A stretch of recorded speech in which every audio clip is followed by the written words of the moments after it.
300 ফিটে হাঁসের মাংস খায়নি এমন কোনো ব্যক্তি নাই। তো সব রিভিউ অনুযায়ী এতটুকুই জানতে পেরেছি আমি যে এইখানকার মতো হাঁসের মাংস নাকি কোথাও রান্না করা হয় না। এটা হচ্ছে হাঁসের মাংসের জন্য বেস্ট একটা প্লেস। এখানকার হাঁসের মাংস একদিন যে খাবে তার নাকি সারাদিন মনে থাকবে। এটা নাকি প্রচুর পরিমাণে মজা হয়, সব কিছুতে নাকি হাতের মশলা তৈরি, মানে হাতে রেডি করা মশলা, বাটা মশলা এসব দিয়ে নাকি এগুলো রান্না করা হয়। তো এইরকম অহরহ রিভিউ দেখে আমিও নাসর বান্দা চলে গিয়েছিলাম 300 ফিটের উদ্দেশ্যে, যে আজকে আমি দেখব যে এখানে কি আছে যার মাধ্যমে এত এত মানুষ আসে এখানে, এত এত মানুষ এটার জন্য পাগল, এটা খাওয়ার জন্য পাগল। তো আজকে আমি এটা রহস্য দেখেই ছাড়বো যে আসলে মানুষের মুখের টেস্টটা কতটুকু মজাদার বা মানুষের মুখের টেস্টটা কেমন, যে তারা আর কি এরকম রিভিউ দেয়। আমি একটু আজকে যাচাই করতে চাই। তো আমরা হচ্ছে এমন একটা টাইমে গিয়েছিলাম, ওই টাইমে হচ্ছে মাত্র দোকানপাটগুলো খুলছিল বা রান্না করবে একটু পরে। তো আমি চাচ্ছিলাম ভাইরাল সে শাকিলার দোকানে যেতে, বাট ওদের দোকান ওপেনই হয় নাই। ওরা মাত্রই কেবল হচ্ছে দোকান ওপেন করবে বা রান্না শুরু করবে। আসলে এখানে মানুষ যাই হচ্ছে রাত্রে। তো আমরা এমন একটা টাইমে এসেছি যে টাইমটা আসলে মানুষ যায় না, আমরা গিয়েছিলাম।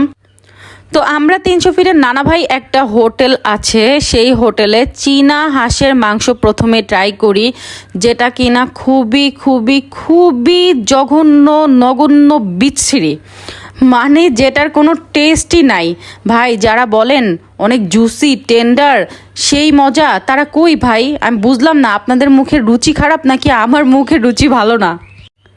মানে না আছে মাংসের কোনো স্মেল, মানে এটা যে হাঁসের মাংস, না কোনো স্মেল আছে, না লবণ হয়েছে, তেল তেলা ভাব, মানে একদম জঘন্য। দেন আমি একটু গরুর বট যেটা, যে সেটা একটু ট্রাই করি, মানে জাস্ট ঝোল, মানে জাস্ট ঝোল প্রেশার কুকারে দিয়ে হয়তো নামায় আসছে, একদম তেলতেলা ঝোল যেমন হয় ঠিক তেমন। মানে এর থেকে বাজে খাবার আমি লাস্ট কবে খাইছি আমার মনে পড়ে না। যারা বলে যে এখানকার খাবার অনেক জুসি টেন্ডার, অনেক মজা, জিভে পানি চলে আসার মতো, আমি তাদের জিভাটা দেখতে চাই যে কত বড়, এত জঘন্য খাবার তারা কিভাবে খায়। যারা এখানকার খাবারের রিভিউ এত জোশ দেয়, আমার মনে হয় তাদের বাসায় জীবনও ভালো খাবার রান্নাই হয় না। তারা বাসায় জীবনে মজাদার খাবার রান্না করা খাইই নাই। মানে হাঁসের মাংসর মেইন যে একটা টেস্ট, ওইটা কেমন হয় তারা জানেই না, যার জন্য তাদের এখানকার মাংস এত বেশি মজা লাগে ভাই। আমি অনেক সরি যারা এরকম রিভিউ দেন, তাদের মুখে ওইটা মুরগির ওইটা ফিক্কা মারলাম আমি। তো আমরা জঘন্য খাবার খাওয়ার পর একটু ঘোরাঘুরি করলাম, এখান থেকে অনেক জিনিসও দেখলাম এবং কিনলাম টুকটাক। এখানের ইয়াররিংগুলো অনেক সুন্দর, আমি ইয়াররিং প্লাস জুয়েলারি বক্স কিনি, আমার খুবই ভালো লাগে।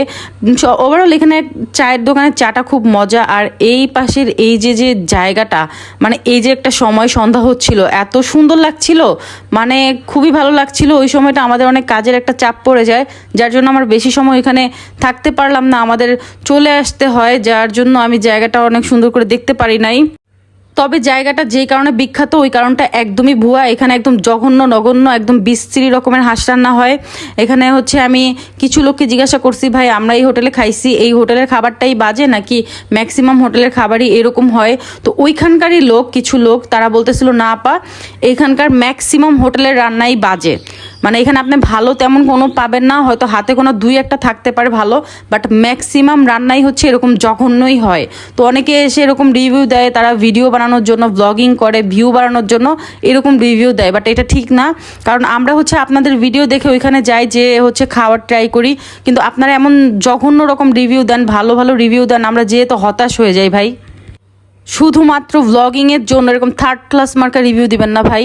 আপনাদের মুখের স্বাদ হয়তো অনেক ভালো, আমার মুখের স্বাদ হয়তো অনেক খারাপ, এই জন্য আপনাদের যেটা ভালো লাগছে এটা আমাদের অনেকেরই ভালো নাই লাগতে পারে।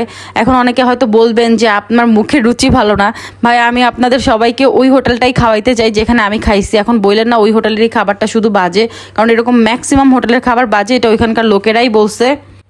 তো যাই হোক, আমার সত্যি কথা মুখের উপর বলতে ভালো লাগে, আমি ওইখানেও বলে আসছি একদম জঘন্য খাবার।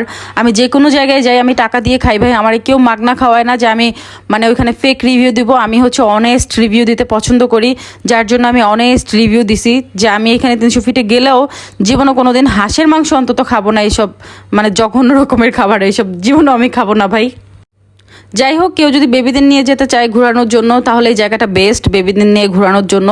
খুবই সুন্দর, যেহেতু পার্ক টাইপের, তো অনেক সুন্দর। এখানে ভালো ভালো কিছু ইয়াররিং টাইপ জিনিস বা ডল এগুলো পাওয়া যায়। তো আমরা যখন চলে যাচ্ছিলাম তখন দোকানপাট কেবলই ওপেন হচ্ছিল, তখন আর কি ওয়েদারটা দেখতে অনেক বেশি সুন্দর লাগছিল। কোনো প্রিপারেশন ছাড়া বাইরে ঘুরতে যাওয়ার মজাই আলাদা। হুট করে চলে গিয়েছিলাম, আর হুট করেই যখন চলে আসতেছি কিছু করার নাই, কারণ বেশ কিছু কাজ ছিল। আজকে যাওয়ার কোনো প্ল্যানিং ছিল না, একদম প্ল্যান প্রোগ্রাম ছাড়াই আমি আজকে 300 ফিট গিয়েছিলাম সবার সাথে। তো কিছু করার নাই, এভাবেও ঘুরতেই মজা লাগে। প্ল্যান প্রোগ্রাম করে আসলে কোথাও যাওয়া হয় না, প্ল্যান প্রোগ্রাম ছাড়াই আসলে সব জায়গায় ঘুরতে ভালো লাগে। অলওয়েজ দেখে আসছি প্ল্যান করে যে কোনো জায়গায় যাওয়ার আগে সেই প্ল্যানটা অবশ্যই নষ্ট হয়ে যায়, তাই এরকম করে প্ল্যান প্রোগ্রাম করে ছাড়া বের হওয়াটার মজাই হচ্ছে আলাদা। তো যাই হোক, অনেক কিছু বলে ফেলছি, আমার কথা অনেক ভুল হতে পারে, তার জন্য I am extremely sorry. But আমি আগেও বলছি, এখনও বলছি, আমি অনেস্ট রিভিউ দিতে অনেক পছন্দ করি। তো যারা যাবেন অবশ্যই খোঁজ খবর নিয়ে যাবেন যে কোথাকার রান্না ভালো, কোথাকার খাবার ভালো। এটা আপনাদের জন্য অনেক বেটার হয়। কজ আমরা ম্যাক্সিমাম জায়গায় হচ্ছে ফুড ব্লগার যারা আছে তাদের রিভিউ দেখে আমরা সেখানে যাই খাবার টেস্ট করার জন্য। বাট আমি আজ অবধি এমন কোনো রিভিউ দেখলাম না যেখানে ফুড ব্লগারদের রিভিউ দেখে আমি যে ওই খাবারটা প্রপারলি টেস্ট পেলাম। আমি এর আগেও অনেকগুলো ফুড ব্লগিং দেখে আমি ওই খাবার টেস্ট করার জন্য গিয়েছিলাম, বাট আমার কাছে একটাও ভালো লাগে নাই। তাই আমি একটা জিনিস সাজেস্ট করতে পারি, কোনো ফুড ব্লগারের রিভিউ দেখে আপনারা কোনো জায়গায় খাবার খেতে যাবেন না, কারণ তারা হচ্ছে নিজের টাকায় খায় না, তো এর জন্য ভালো ভালো রিভিউ দেয়। তারা হচ্ছে মাগনা খায়, এর জন্য তাদের গা জ্বলে না। আমরা তো ভাই টাকা দিয়ে খাই, আমাদের অনেক গা জ্বলে। এসব থার্ড ক্লাস খাবার আবার আমাদের হজম হয় না। হ্যাঁ, এখন তাদের পেটে হজম হয় মানে বুঝে নেবেন ঠিক ওইটা, যাদের পেটে হজম হয় তারা ঠিক ওইটা। এটা যদি ফুড ব্লগাররা গায়ে লাগান আমার কিচ্ছু আসে বা যায় না, কারণ আপনাদের এরকম থার্ড ক্লাস রিভিউ আমরা চাই না। যদি দিতে চান তাহলে ভালো রিভিউ দিবেন, যেটা দেখে আমরা ইন্সপায়ার হয়ে ওইখানে যাব। ওকে, আল্লাহ হাফেজ।